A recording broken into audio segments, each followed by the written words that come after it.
Portugal! This is the first country on our multi-country tour as we search for a third place to call home other than Ecuador and the US, of course.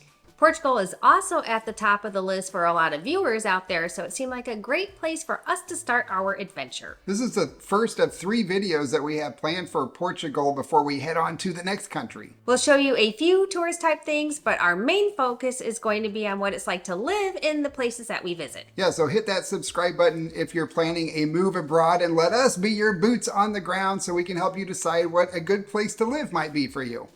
And now for our very first ever Amelia and JP-style video from Europe. We took a red eye from Newark, New Jersey, all the way over to Porto. We arrived around 9:30 a.m. with a lot of jet lag. We were exhausted. However, this video is not about Porto. We knew we would be tired from the overnight flight and the jet lag, so we wanted to spend the first couple days recovering at the beach.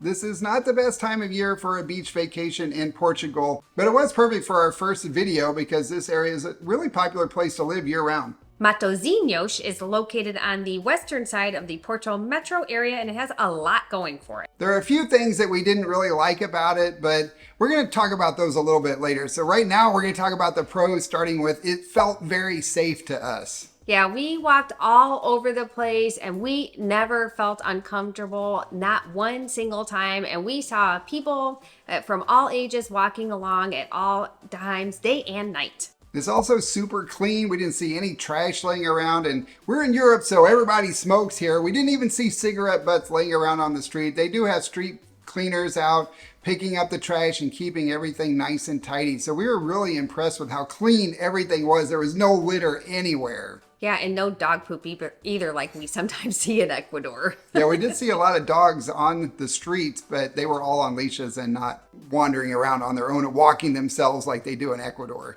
It's also not as crowded, especially compared to the popular areas in Porto. We didn't see as many tourists. We saw a lot of people actually out just exercising and carrying their surfboards over to the beach, which I gotta say I was pretty surprised by. Yeah, the beach, the waves were pretty intense, and it was only a couple days there since we've been here that the beach was actually open because there's been so much wind from these big storms. So they got there, everybody was out there once trying to get their surfing in, I think, before those storms hit and they closed the beach. This is our first full day here, although I guess technically yesterday was, but we were kind of out of it because we had been traveling for 12 hours and we had a red eye, so we were pretty tired. We did walk around yesterday, even though it was cloudy and cool. Actually, it felt really good to me, but we were shocked to see the amount of people surfing. I'm used to seeing that obviously in Olón, but I was not expecting to see so many surfers in 60-degree weather because, man, they must have been freezing. But today it is glorious. It is so beautiful. It rained hard last night and it was drizzly this morning, but we have a blue sky afternoon and we're so happy to be out and exploring. And it is very family friendly. We saw lots of people with their kids. We saw a lot of grandparents with their grandkids playing in the parks and pushing their strollers. It was just so nice to see. Yeah, we were there during the day, during the week, and it was a lot of grandparents taking care of their toddlers. It was so cool to see that. I think that would be a great way to, be a kid and have your grandparents taking care of you during the day while your parents are working.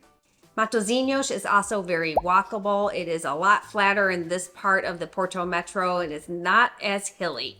Yeah, they do use a little square granite blocks for the sidewalks, so they're not even, but they do give your shoes good grip, which is nice, especially compared to Ecuador, where we're so used to walking on really slick terracotta tiles on angles, and when it rains, pretty much you're just skating down to the bottom of the hill. You don't have to worry about that here, but you do have to worry about that unevenness. So you're going to have to watch where you walk to make sure you don't trip over those square granite blocks. It is also very pedestrian friendly. We were quite happy to see people stopping for pedestrians because we are still very cautious after living 6 years in Ecuador, where they try to beat the pedestrians across the street. Here, most people stopped. However, the buses always don't, so make sure you're paying attention to that. And it's also cyclist friendly. Yeah, the buses kind of got us a couple of times because we started getting used to people who were driving, stopping for us and waving us across, even if they didn't have to. But a couple of times the buses, boy, they just kept going. They just beep at you and they keep going. They do not plan on stopping. So make sure and watch for that. There's a nice variety of restaurants and locally owned stores. I liked all of the little restaurants and shops because they're all just little and really cute, and each one was so different. Yeah, we ate out way too much while we were there. Of course, there's an Indian restaurant, Masala Magic, amazing food and service. We really liked the owner who took really good care of us. There was also a place called Juliette, which is a really nice, it's got a really nice patio out back. The food was amazing. And we ate poke bowls. It was amazing there too. We really liked the poke bowls. We were a little surprised by the price of the poke bowls, but it seems like everywhere we go, those are expensive. Yeah, they were pretty expensive. Well, they were relatively expensive, not compared to the United States. There's also a couple really nice grocery stores that you can walk to. There's Pingo Doce and the Mercadona.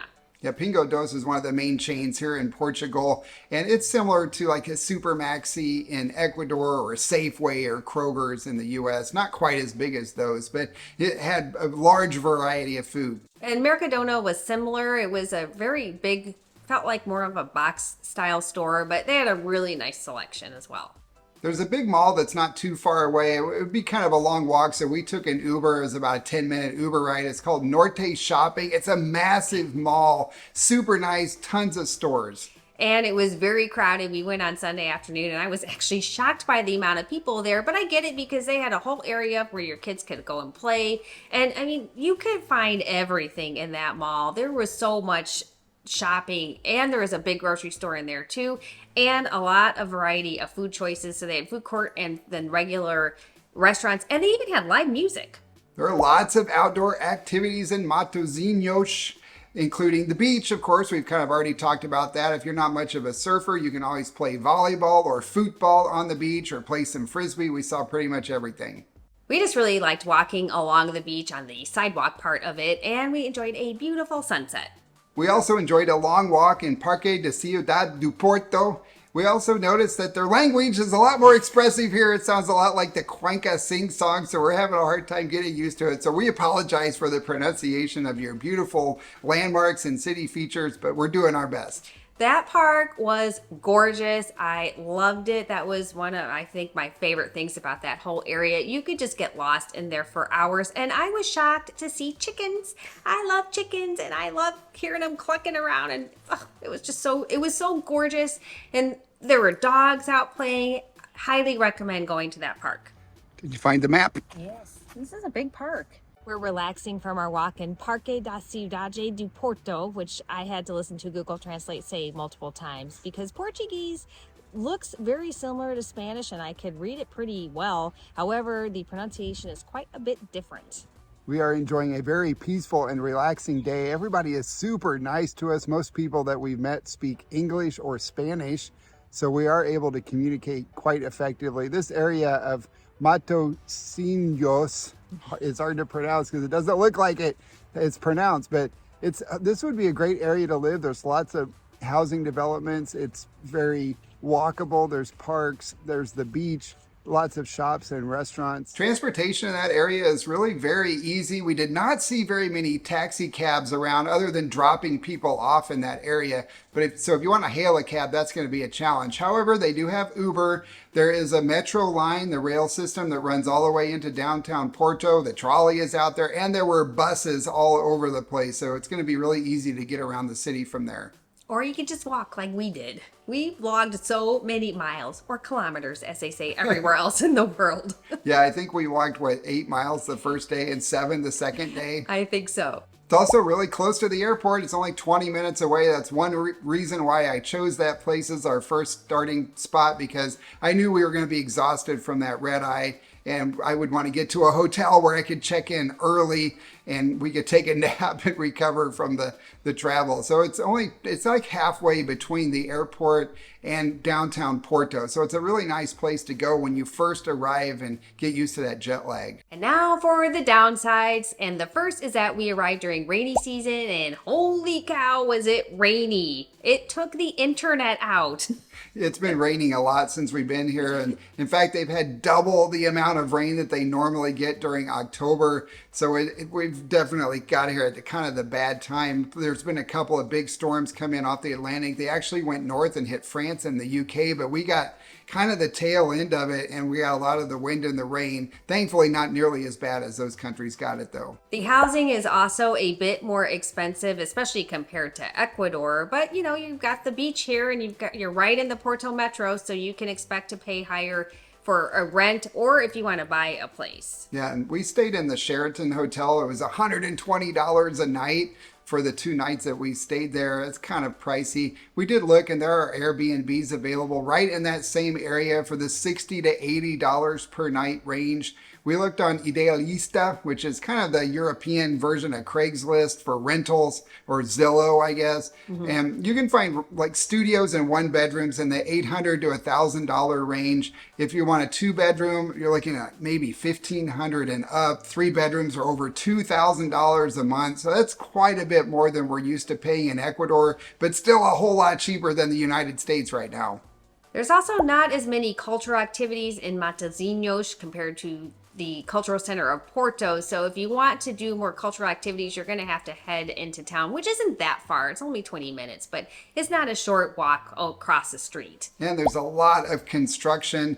There are a lot of new buildings in that area, new condo buildings. So, and they're building even more. There's a little bit more construction noise, although it really wasn't that bad because it is kind of more spread out like a bedroom community. But I think with all of the additional construction, you're also going to have a lot more traffic in that area too. We're surprised by the amount of construction that's going on here. A lot of these old buildings are being renovated and a lot of new buildings are being constructed. Looks like mostly housing with business on the bottom floor. It's really common throughout the world, not so much in the US, although it is in New York and some of the bigger cities. But everywhere we go outside the US, it's really common to have people living above the stores that are on the first floor. We're also surprised by how boxy and utilitarian that building designs are down here. The new buildings and even some of the older ones are very boxy, like this back here behind us. We're excited to go see the historic center and see all of the old buildings that you picture when you think of Portugal. So could we live there? Well, some of the things that are really important to us is the location. It's a fantastic location. Yeah, it's close to the beach, close to the airport, close to downtown Porto. Yep. So it's kind of a nice location that's not right in the center where millions of people go to see all of the sights. There's a lot of really nice options just to live your daily life because you've got the grocery stores that are right there. You've got that big mall. I loved all the cute little restaurants and the local shops. And you could go to that gorgeous park. Yeah, or walk along the boardwalk. Along the beach was beautiful, and down into the old part of Matosinhos, kind of by their little port marina area. It's so beautiful in that area. When the sun is out, you can really get a lot of walking in. Plus, we don't need to have a car, which is super important to me because I don't ever want to drive ever again. You have Uber, you have the buses, the metro, you could just walk like we do. I also see people renting scooters and just zipping all over the place. The major downside for us is the cost of rent. It would definitely stretch our budget. We talked to a few of the locals while we were there, and they were saying that it was becoming harder for them to rent in the whole Porto metro area because there's a lot of new development, new buildings going up. They're renovating a lot of the old buildings that are kind of falling down and turning those into really nice new condos. So with all of this new development, all of the land prices and the values of the properties are going up, and it's getting a lot harder for the locals to afford it. Despite the higher cost of rent, we could definitely see ourselves living here. In case you can't tell, I really liked it. Yeah, I did too. I could see myself living there. It would be a great home base. We're close to the airport, so we could do a lot more traveling. I really, really liked it. It's so beautiful, especially when the sun was out. And it honestly was not nearly as cold as I was thinking, even with the rain. We're so used to it coming from the Midwest that I expected to walk out into those freezing rains and be freezing like it was 30 degrees, but it was not that bad. That was in the 60s Fahrenheit most of the time. All right, we're going to talk more about Porto, the main metro area where most people live, in our next video. So remember to hit that subscribe button so you see it. If you're wondering how you can afford to travel like we do, then check out this video next. And let us know in the comments below if you have any insights about Portugal for us, or if you'd like us to add a country to the list of the places we check out. Before you go, leave us a like, please, and we will see you all in our next video. Ciao! Ciao!